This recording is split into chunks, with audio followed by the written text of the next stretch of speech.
Okay, so I hope everyone is hearing me well, and I would like to introduce you to Professor Georgiy Kasianov. He is a historian from Kiev, head of the Department of Modern History and Politics at the Institute of History of Ukraine of the National Academy of Sciences.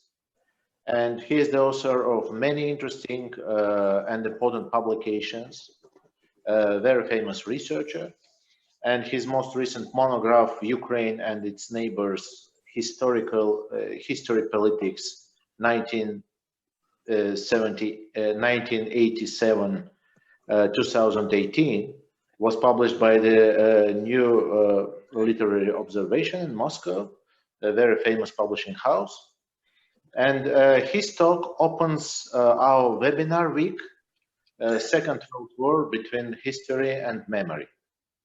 And this week will be, I do hope, full of interesting lectures, workshops, discussions and meetings with researchers, experts from Russia, Belarus, Poland, and Germany. Belarus, sorry, yeah.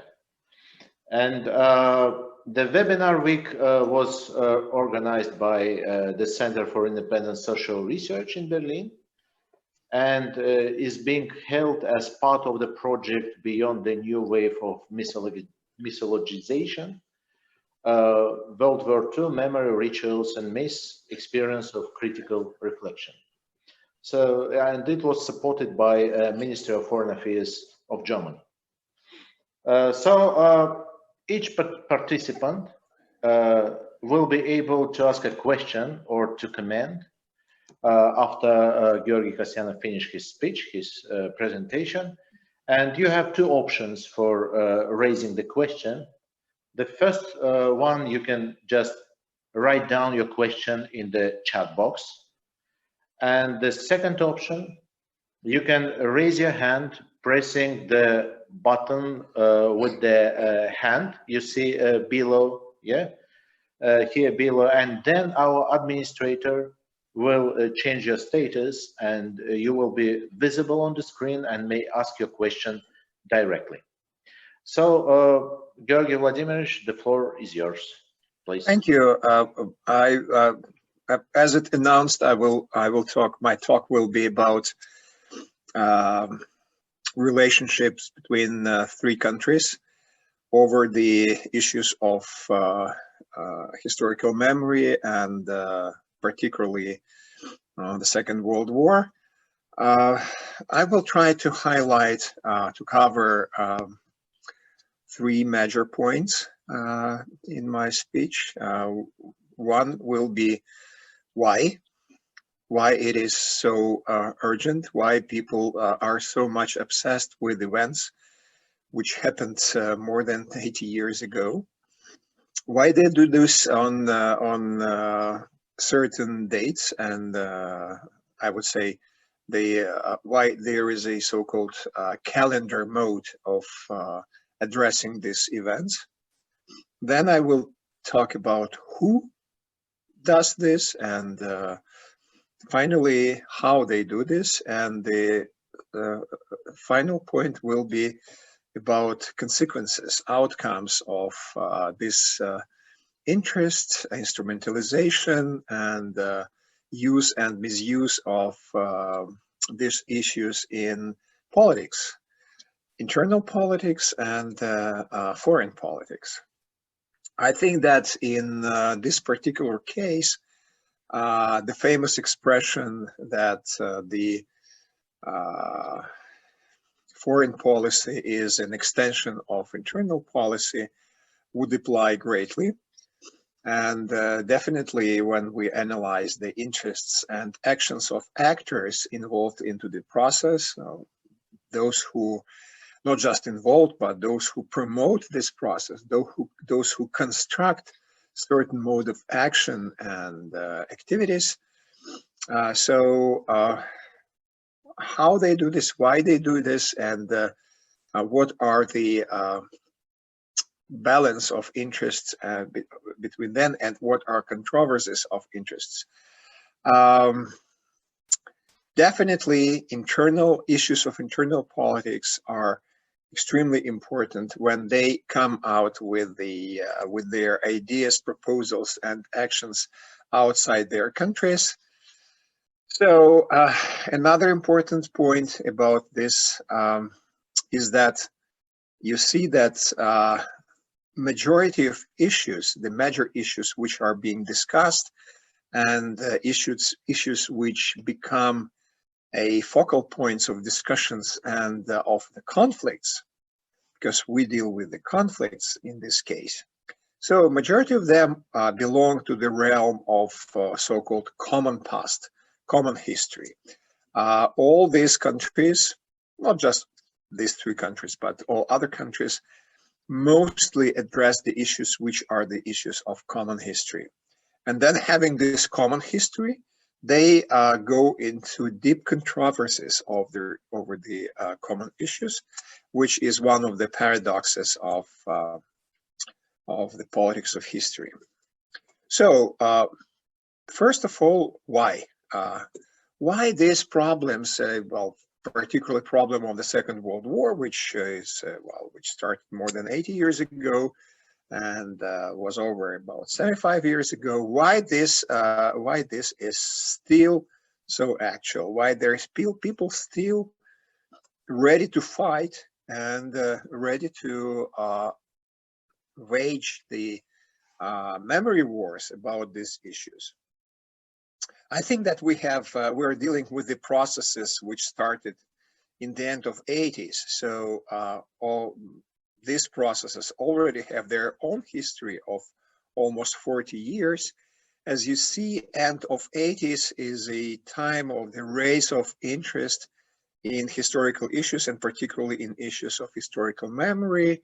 Grand projects undertaken, for instance, like in France, a realm of memories, Pierre Nora, and historical stride in Germany, and the big turn after, well, at the edge of so-called Velvet revolutions, a big turn, big interest, rise of interest to the history and use and misuse of history for political aims. So we can explain that this turn of interest, this rise of interest to the past, to the politics of memory, to memory itself, provoked by global shifts in international order, the disappearance of bipolar world, instability, and rearrangement of the world order, the extension of the so-called Western world towards East, disappearance of of big entities like Soviet Union, Yugoslavia, or Czechoslovakia. So all this major global shift caused interest to the past for one major reason. The past, of course, as always, served as a foundations, let's say, ideological foundations for the new order.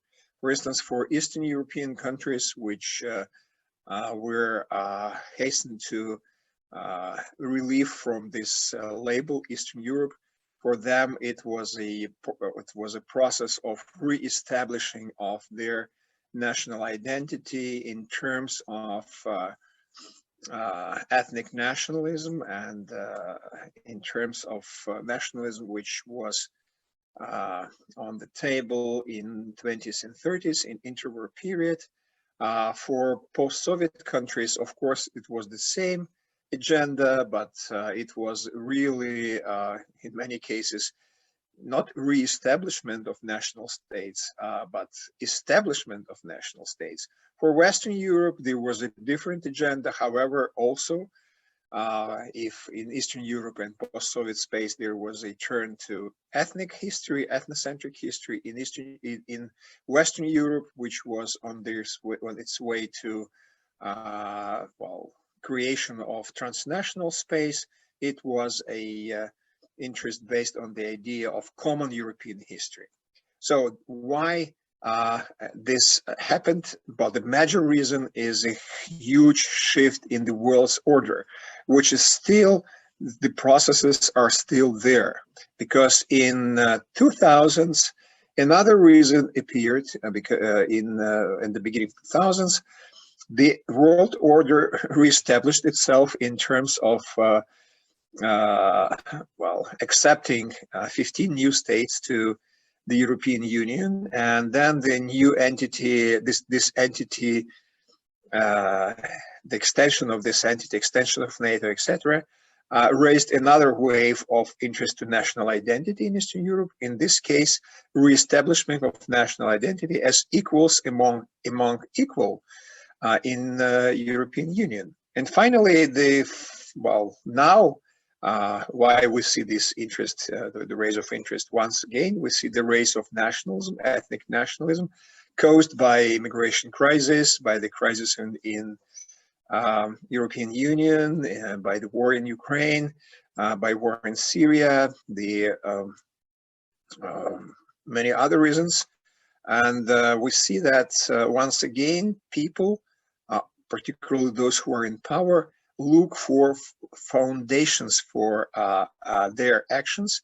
And part of these foundations now, because this process has a kind of internal logics, it lasts for more than 40 years. So now they are already accustomed to look for the solution of the issues of contemporary issues in the past, and the roots of this contemporary problems in the past. And of course, once again, in these 40 years, the particular mode of addressing the problems of the past was elaborated, was developed, and then became a kind of stable structure in political representations. So people just use tools which prove their efficacy and efficiency, and they just do this because they already accustomed to this.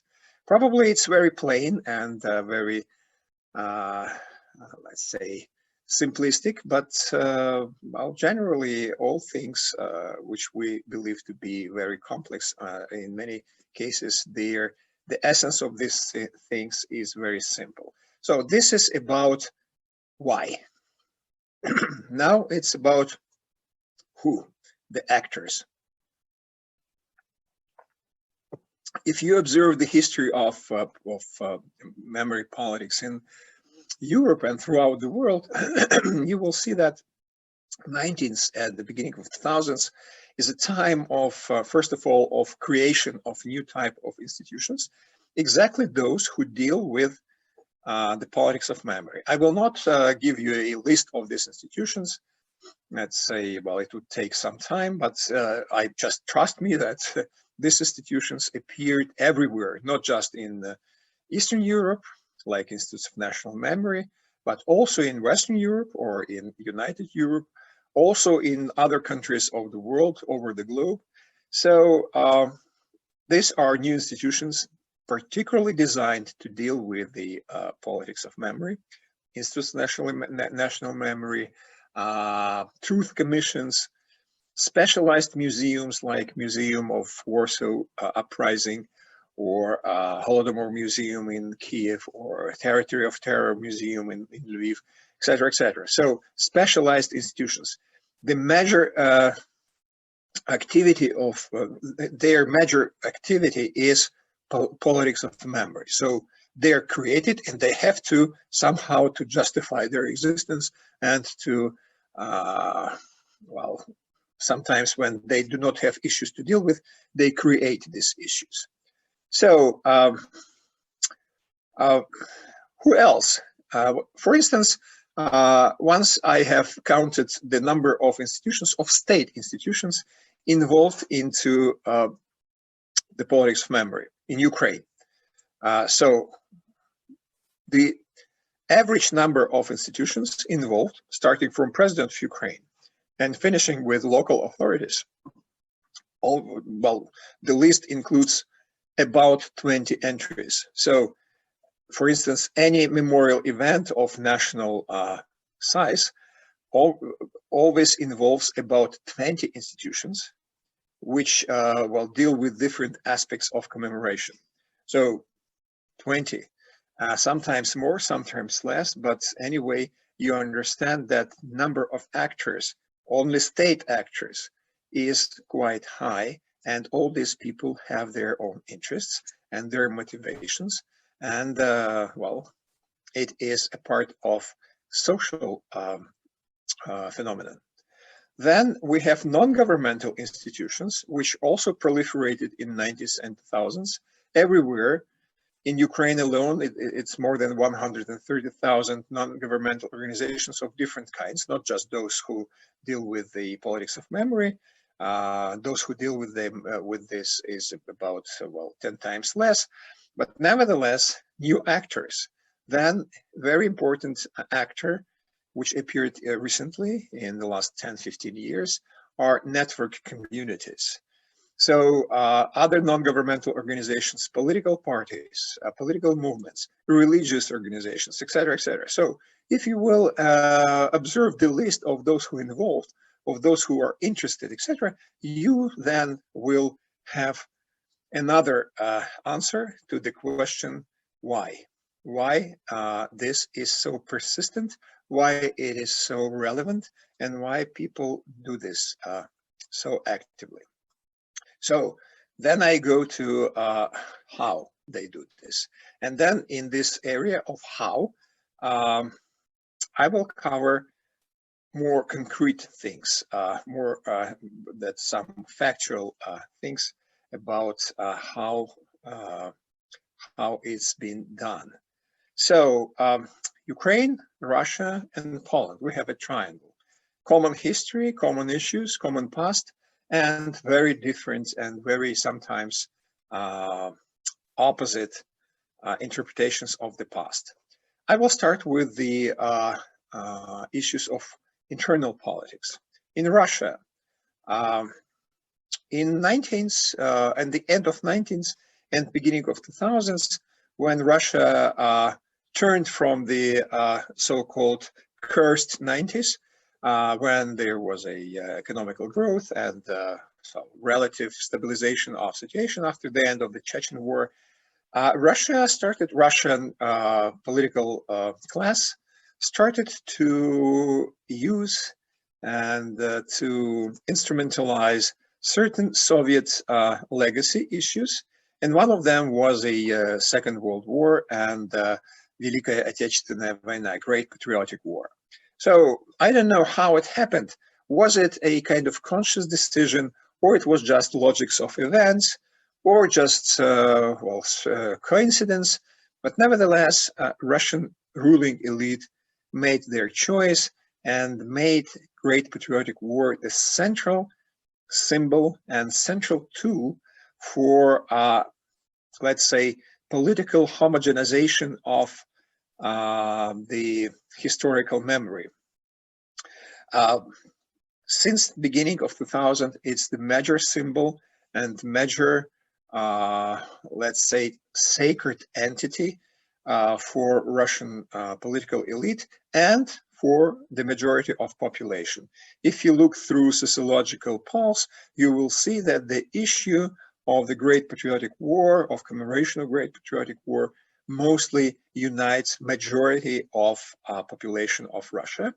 And in this case, we see the coincidence and the unity between ruling elite and majority of population. Another issue like Gulag and Stalinist repressions, then we have particularly now we have very different attitudes, and sometimes once again quite oppositions to each other. But generally, the Great Patriotic War is a major symbol, major tool, and recognized symbol and tool for the majority of population. And then this is a prerequisite for the conflicts with the neighbors. Poland. For Poland, once again, Second World War, of course, it's also a sacred entity. Poles represented themselves in this, within the framework of the considerations and reconsideration of the Second World War, represent themselves in two major instances as the victims of two totalitarian regimes. And this is a common feature for all Eastern European countries, to represent themselves as a victims of two totalitarian regimes, Stalin's and Hitler's. And the second part of commemorations is particularly strong, is about heroic narrative. So this nation not just was divided and split between two countries, but two aggressors, but also this nation fought. This nation lost a lot during this war, and this nation deserves a lot for that. So Ukraine. In Ukraine, the narrative of the Great Patriotic War was recently, 5 years ago, in fact, deleted from the official politics of memory. It was done through one of the memory laws. In April 2015, there was a law on commemoration of the victory in the Second World War, victory over Nazism in the Second World War.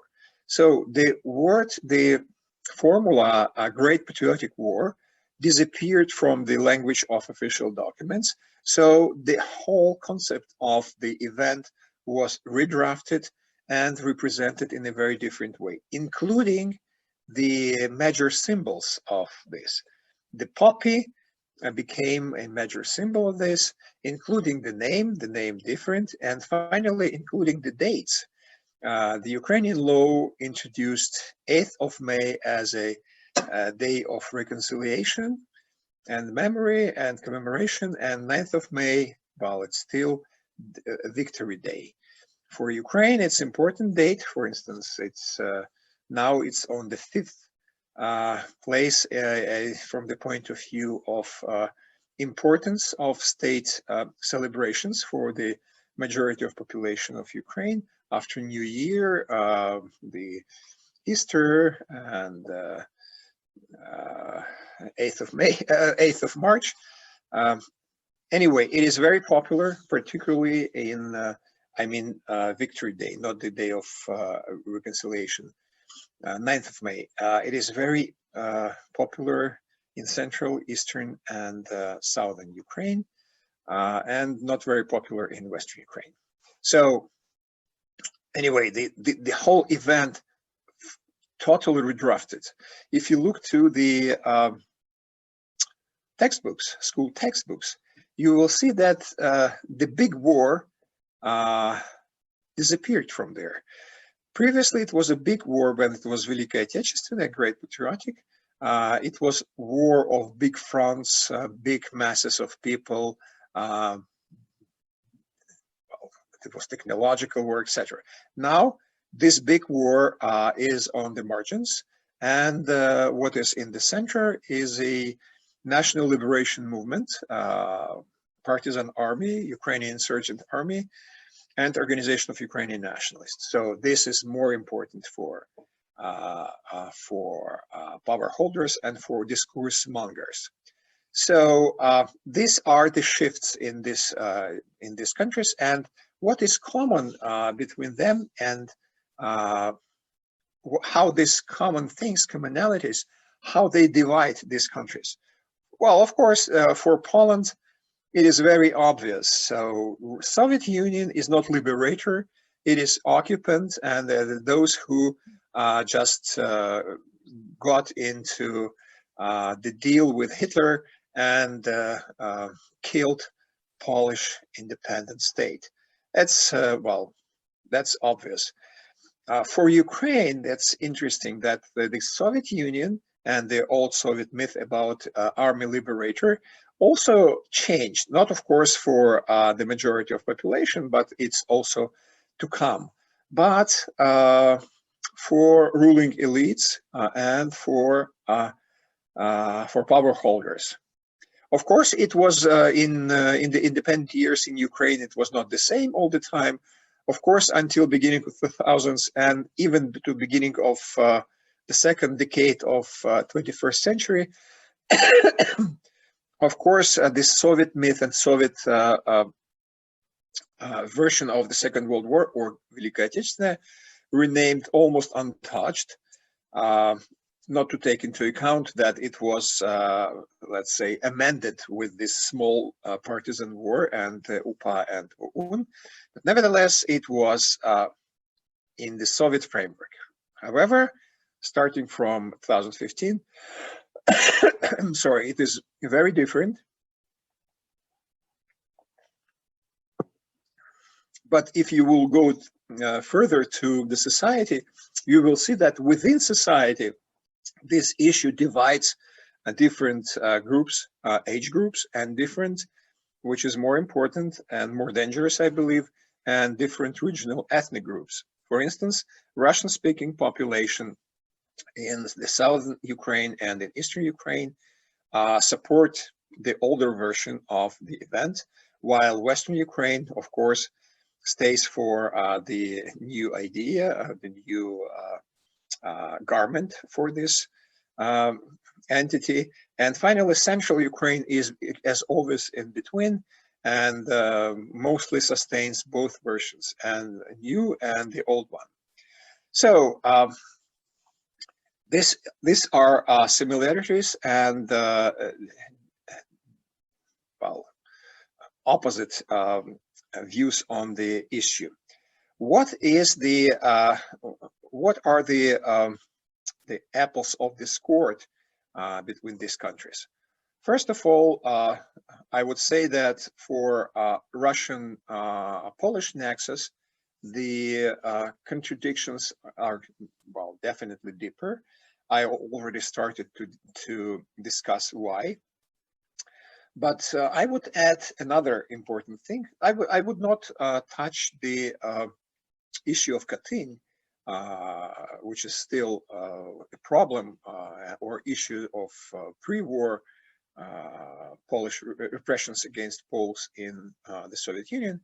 I would like to highlight the most recent developments which occurred in the end of 2019, beginning 2020.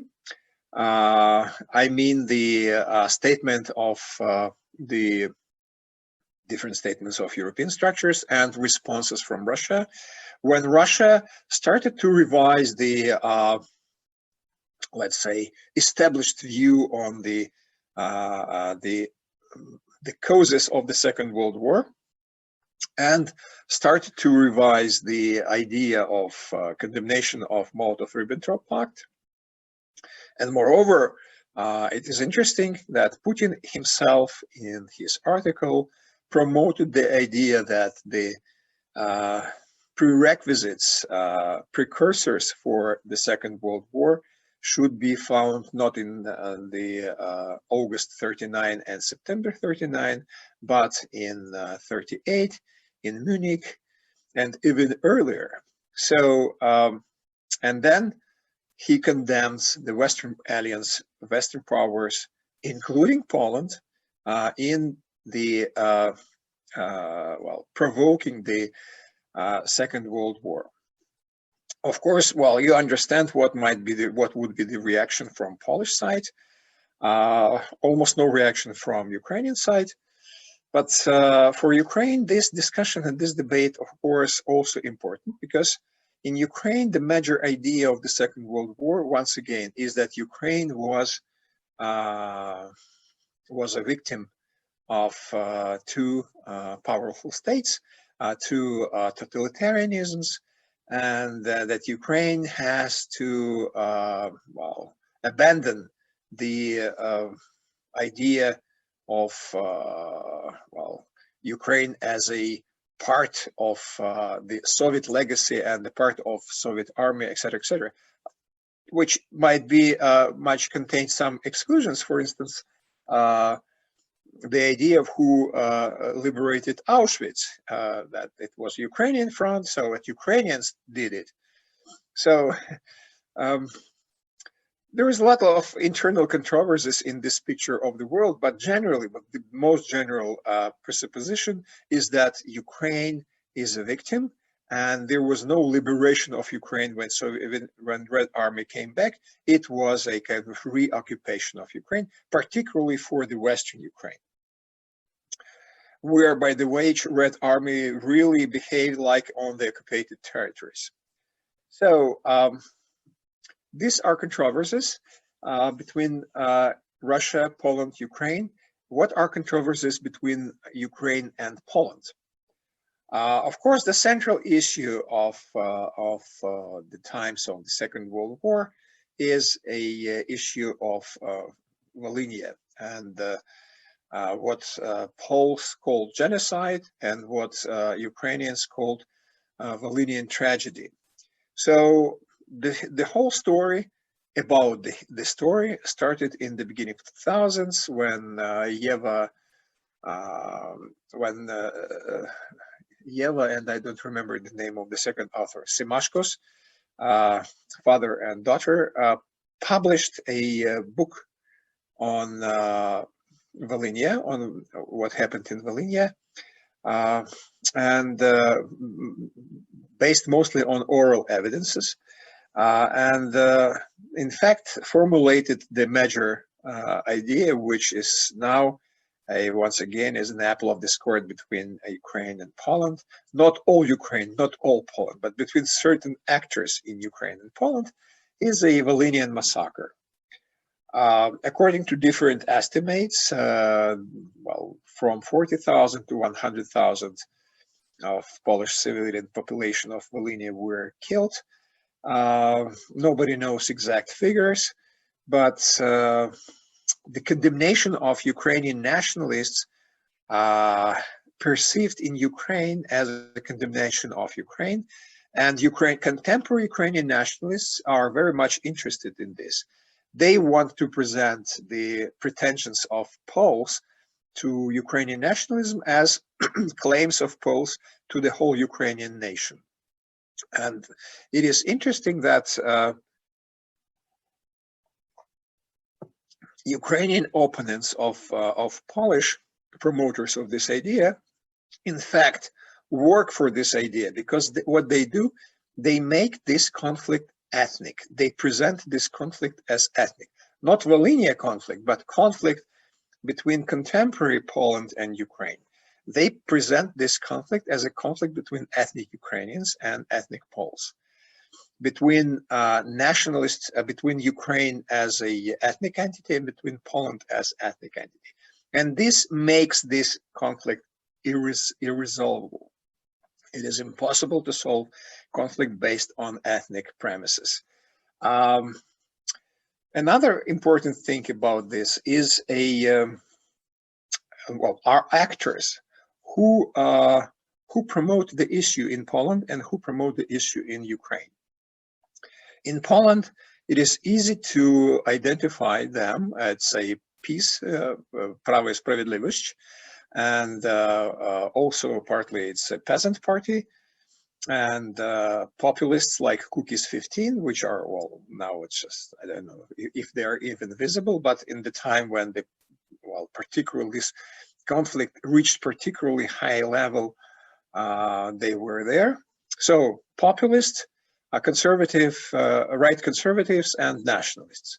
In Ukraine, it's absolutely the same. The picture which presents Poles as aggressors, as those who just paid what they done in 20s and 30s, presented mostly by right conservatives, the so-called national Democrats, nationalists like Svoboda, and populists. And well, we have a lot of populists, so I would not call them by names. You can find them everywhere, well, like Oleg Leshko and his party, Radikalная Partia, etc. So we have ideological twins in both countries who deal with this conflict and who work to make this conflict alive. And when I will come to the final part of my presentation, I will speak about outcomes of these endeavors, and you will see that that politics of history and politics of memory is a really powerful thing which can really impact interstate relations. So generally, when you observe the history of relations between all these countries, we should also take into account another historical phenomenon and phenomenon of the public or let's say collective memory, which we can call Holocaust.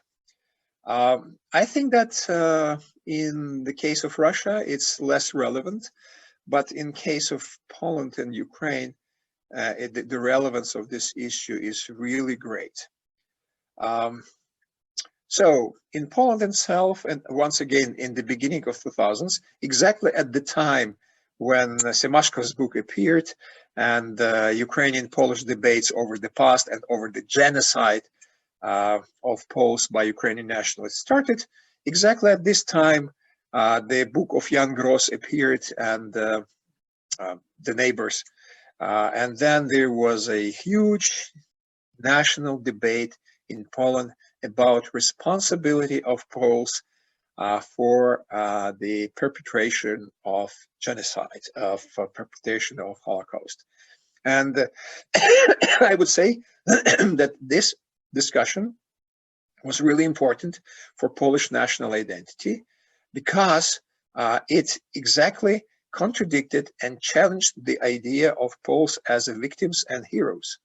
So Poles appeared to be not just heroes, not just victims, but also perpetrators.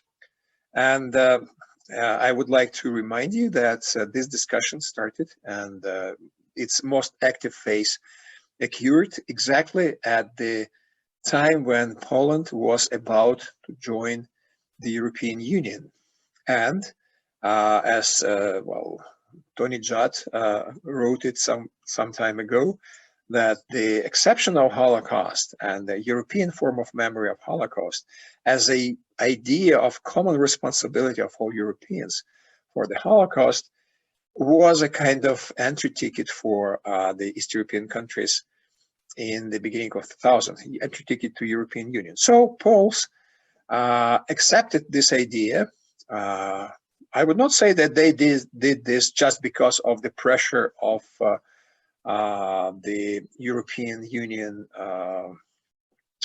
structures, but also due to certain internal work within the country.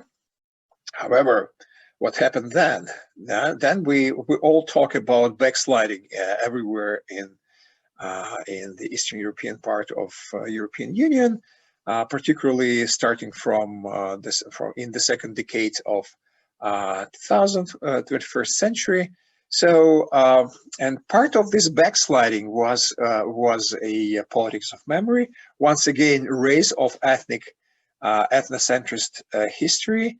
Once again, the let's say codification of role of the politics of memory within in political structures and raise of importance of this politics in internal politics. And the backsliding was about revising the idea of responsibility of Poles for Holocaust. And then I would like to remind you about the famous amendment to the law on the Institute of National Remembrance in Poland, which provoked extremely negative reaction over the world, particularly in US and Israel, about the responsibility for those who would talk about criminal responsibility, for those who would admit the role of Poles in the crimes of Nazi regime.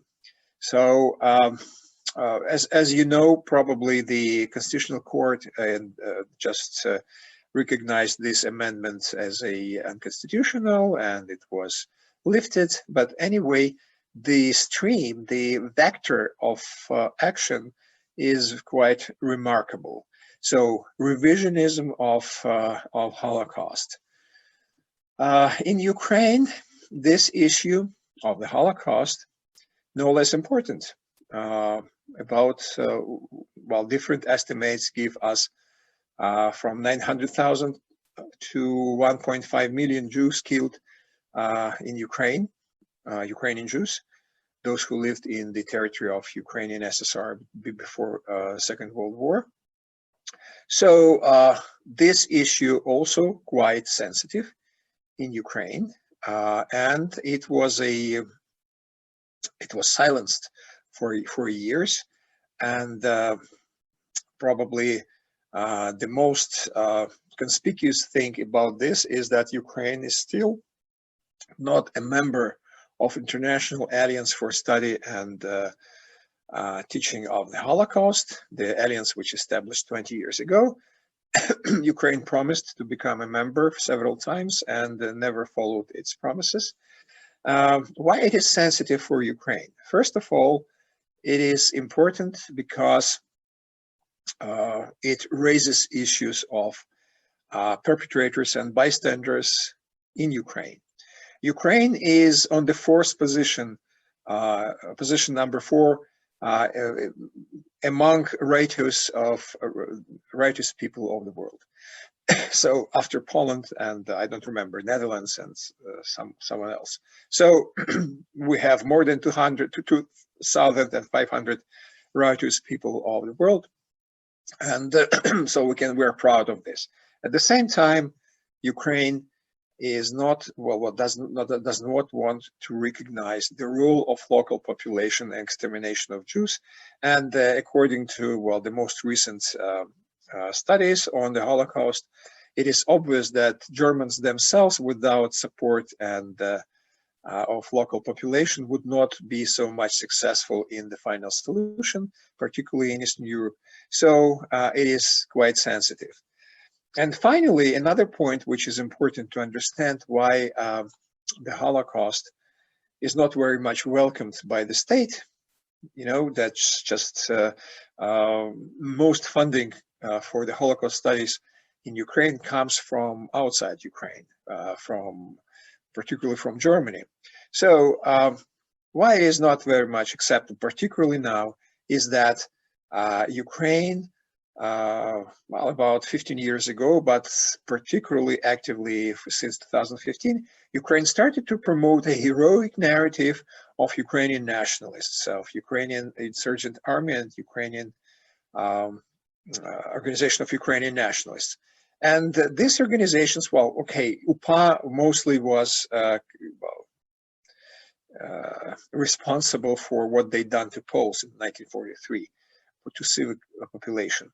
But OUN, Organization of Ukrainian Nationalists, and part of UPA, because UPA soldiers were mobilized from Ukrainian auxiliary police, so took part in Holocaust, and OUN was clearly anti-Semitic organization, and so they were responsible for many things, members of OUN, and we have a sometimes very extreme internal discussion about their collaborations. Were they collaborators of Nazis or not? So they were, of course.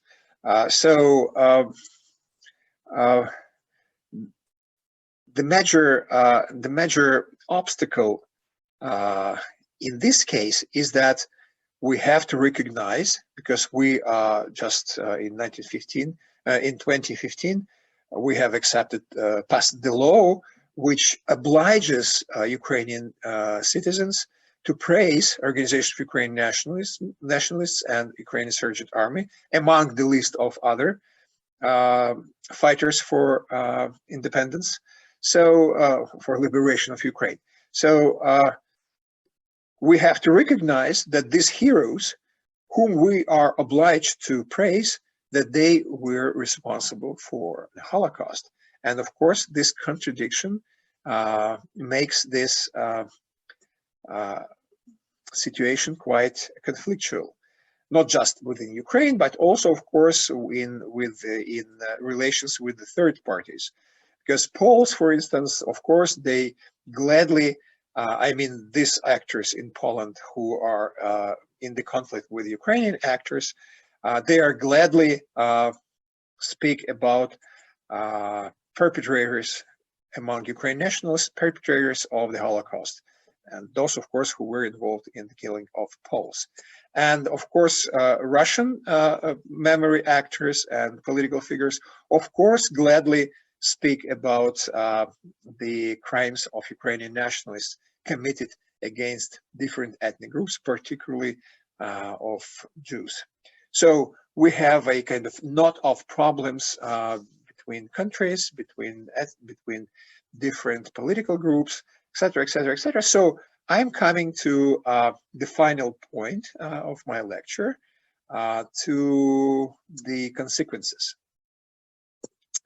So what are consequences? Well, generally, I'm not, I personally, as a researcher, as a person who who specializes now at the politics of memory, I see that the major outcome of this politics is a conflict. So it is conflict within the country between different groups of who profess different forms of memory and counter memory, and it is conflict between the states.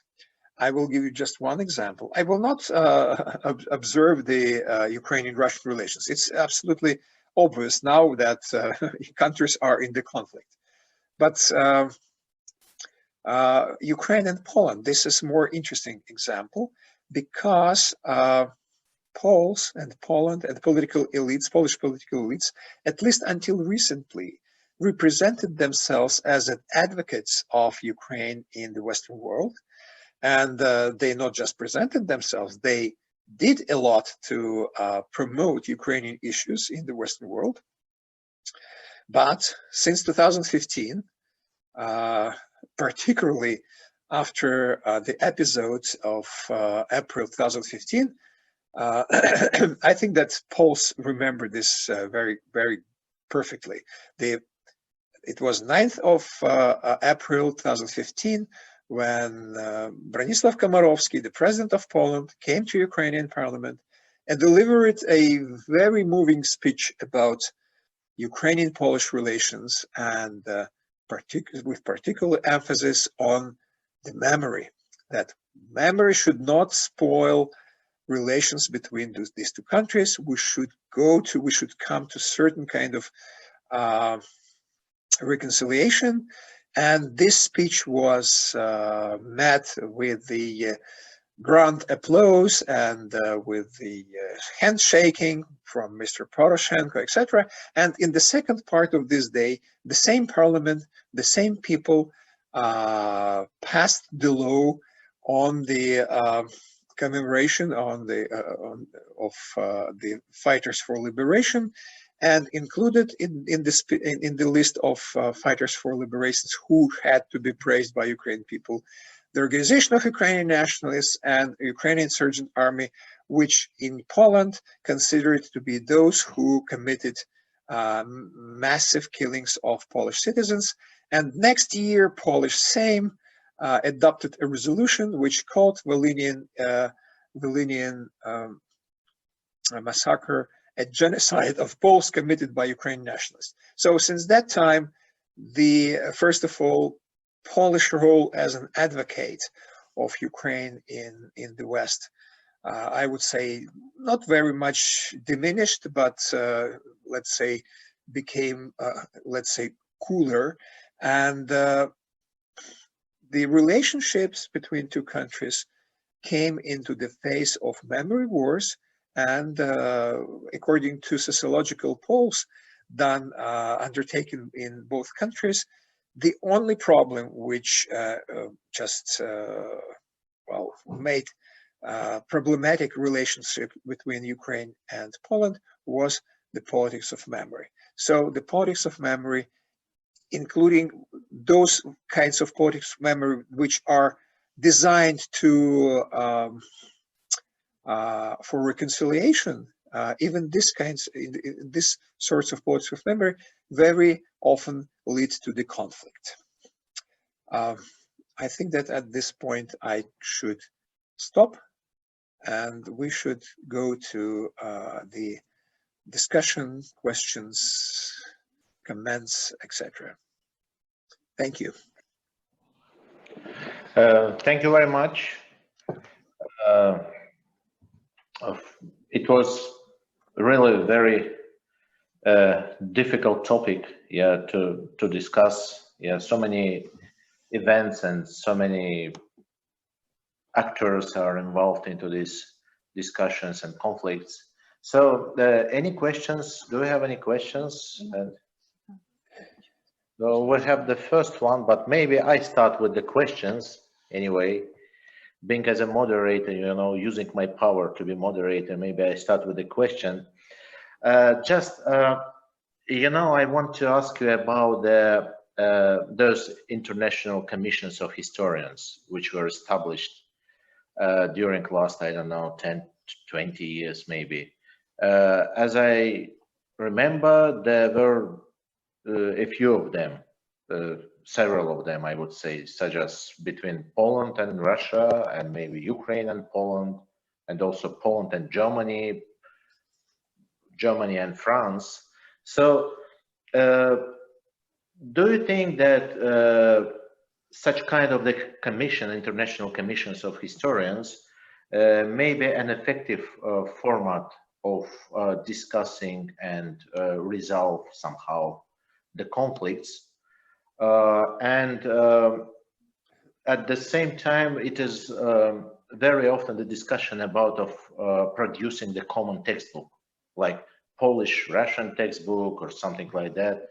So, and do you think really that that kind of textbooks may be the important and good tool for the resolving the conflicts?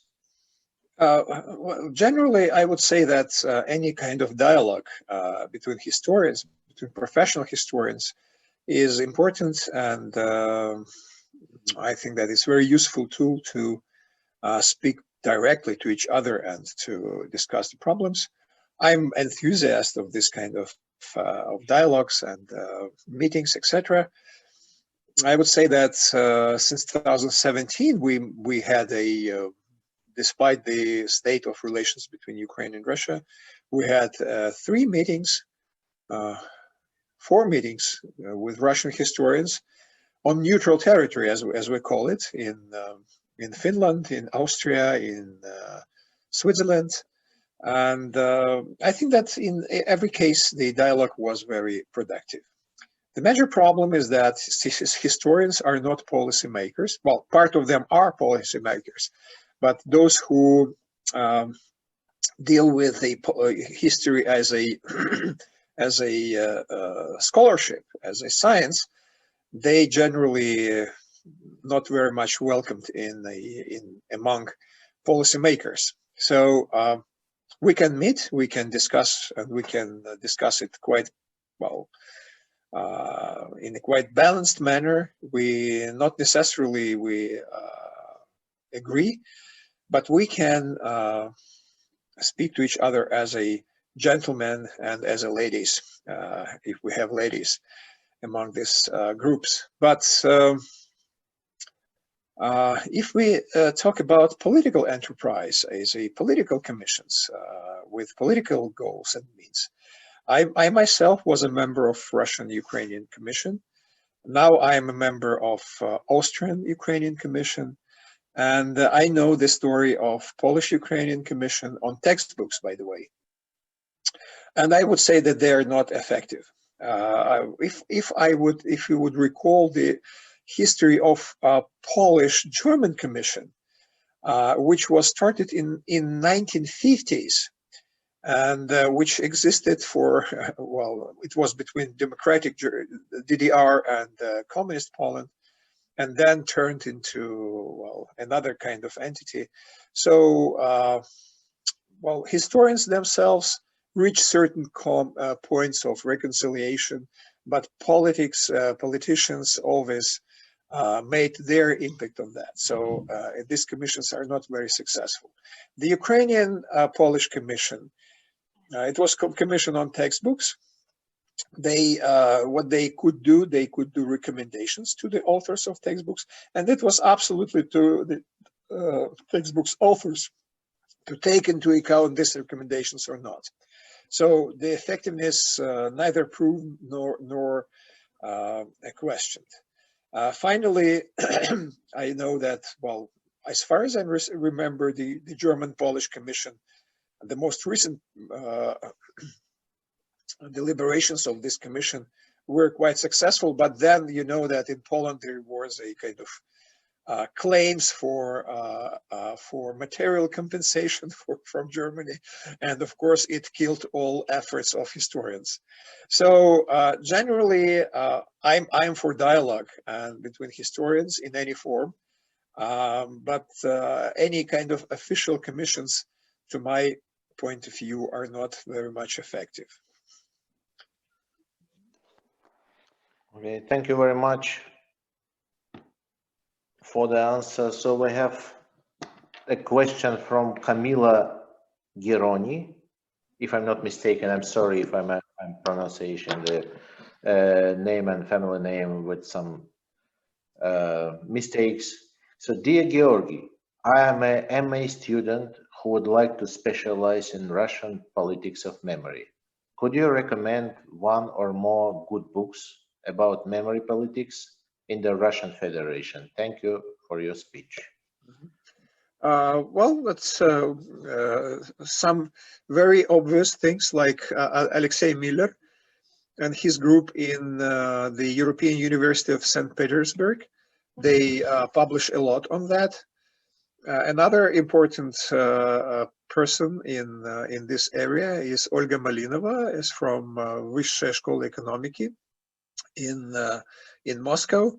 So if you will start with these two people, you will have a kind of golden prize. You will be exactly at the center of events. Thank you very much.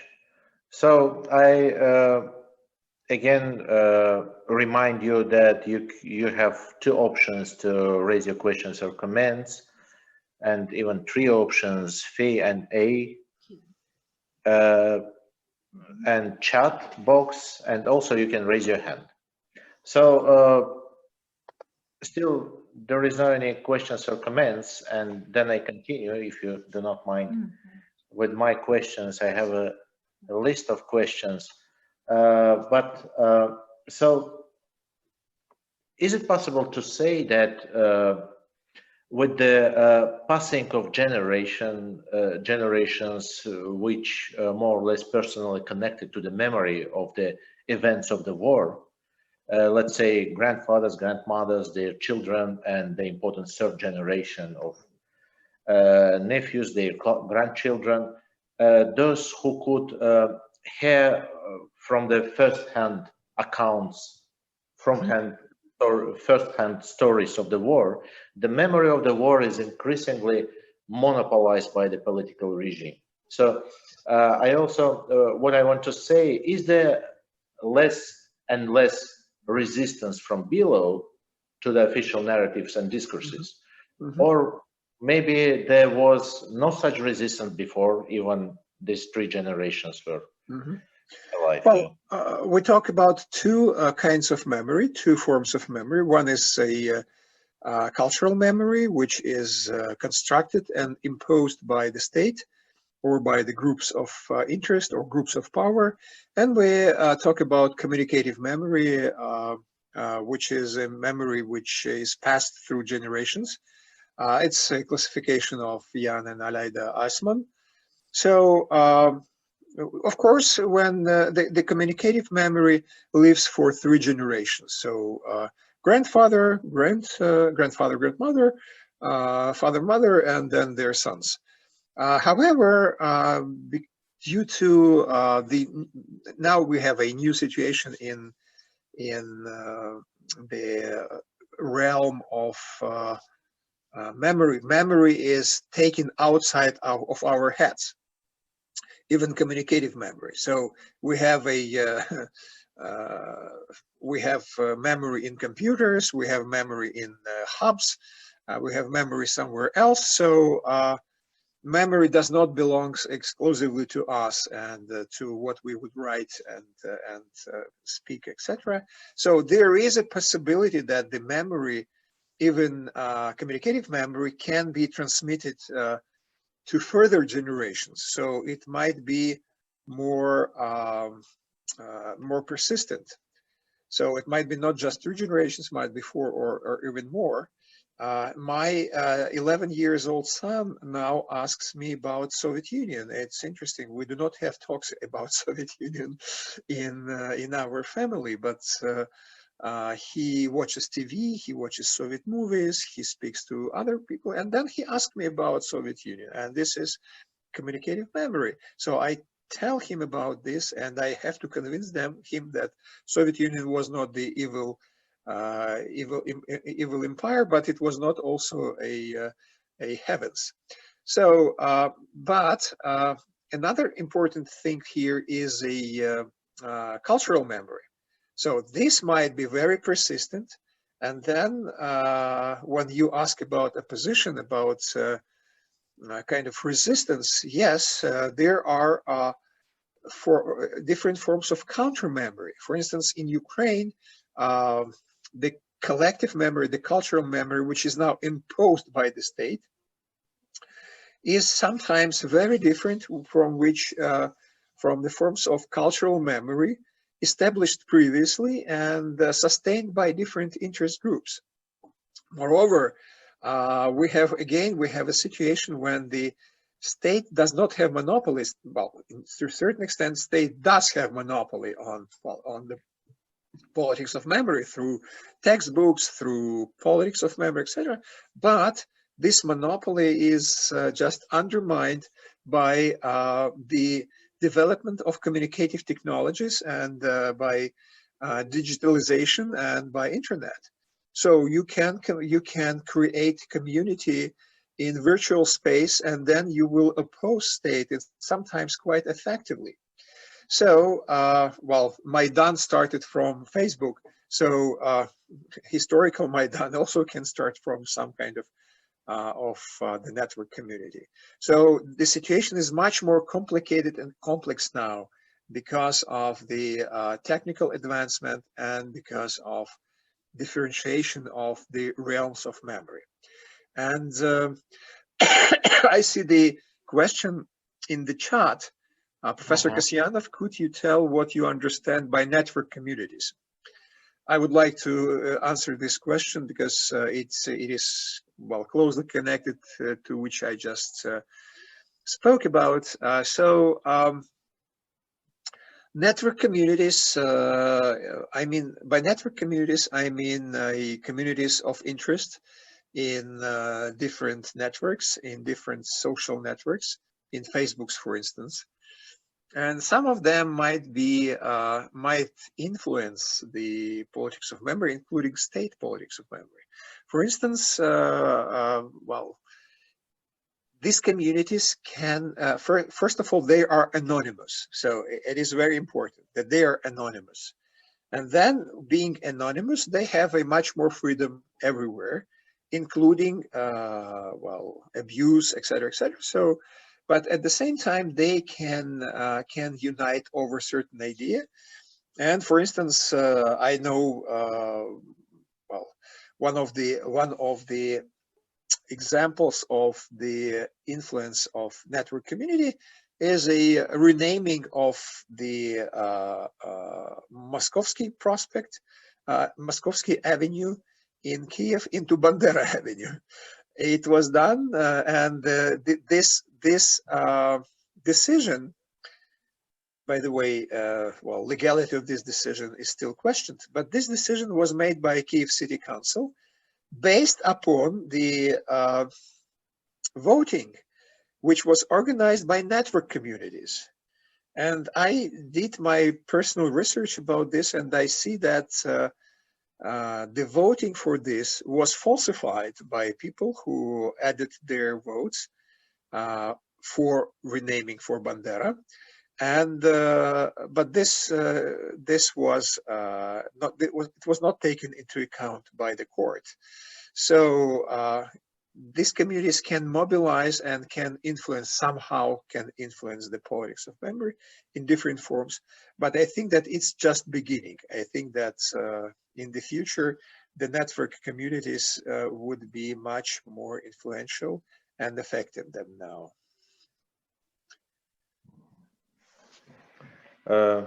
Thanks a lot. So while we don't have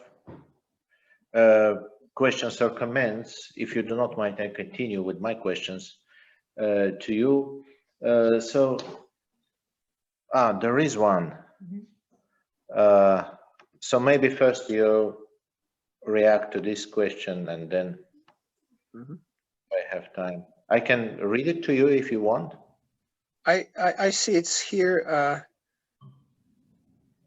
For a long time, it was demanded of the surviving victims that they should pass on there to the next generation. In the meantime, there are more and more publications by grandchildren whose grandparents were perpetrators in the Third Reich. It seems that the distance between this must be great in order to analyze them objectively. Or else, as you described, the research from the other countries have to do it. Well, definitely, as the distance, the historical distance, of course, it's affects. Of course, it's helps to be more objective. But I would like to, as a historian, I would like to avoid the word objective. By the nature of things, by the nature of human psyche, nobody can be objective. You perceive the world very subjectively. However, in the case of historical profession, we have a term, the category of analysis, which is well, when we talk about objectivity, the only objective person in this world is a God, and only the God can look through to the events by the God's eye. But in our case, we have a so-called disciplinary objectivity, which is based on the following certain rules and procedures. For instance, one of the basic rules and procedures, you have to collect as more facts about certain phenomena as possible, and these facts should be different, and this should not just facts but also opinion. You cannot, speaking about certain historical event or phenomena, you cannot take into account only one point of view. You have to take all available points of view, then juxtapose them, compare them, and then make your own decision and your own judgment. So this is part of professional approach and so-called disciplinary objectivity. Another thing is that you have to, well, the fact checking is important. You have to verify facts. So there is a lot of different procedures and regulations of profession, which makes you able to claim that you are to a certain extent objective. But absolute objectivity is impossible. Another point in your question is about researchers from other countries. I think that it's not the cure in terms of objectivity, because researchers from other countries might also be involved into political debates, etc., etc. So, but of course, I'm a great enthusiast of internalization of any national history. So if I talk about history of Ukraine, I believe that we should have it. It is only would be better for Ukrainian history and for the quality of Ukrainian history if Ukrainian history would be the matter of interest and research for researchers from very different countries, from particularly not just from Europe or US or North America, but also from other countries like Australia, like African countries, Asian countries, whatever. This will only work for the good.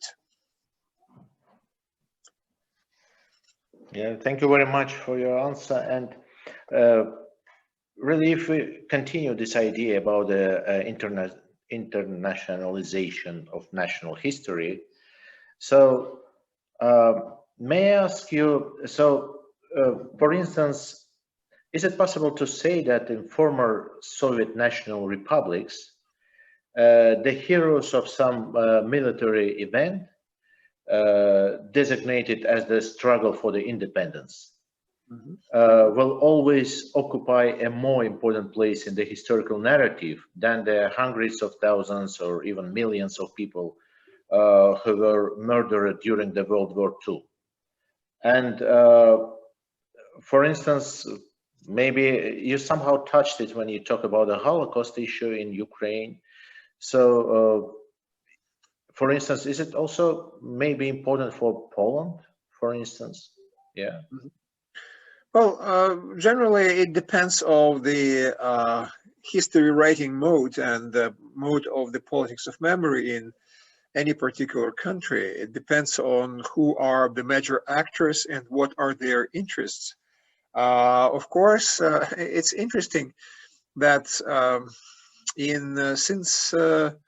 well, it was even since from the times of before World War One, when there were attempts to write a history of Europe, transnational history of Europe, and then these attempts were repeated after the Second World War, and with particular strength in 1990s, when the Uniting Europe project was on the top, when there was a time of transnational structures, and these trans-European transnational structures proposed different projects which would promote the idea of common Europe and the idea of common European history. And what happened? It's very interesting. What happened?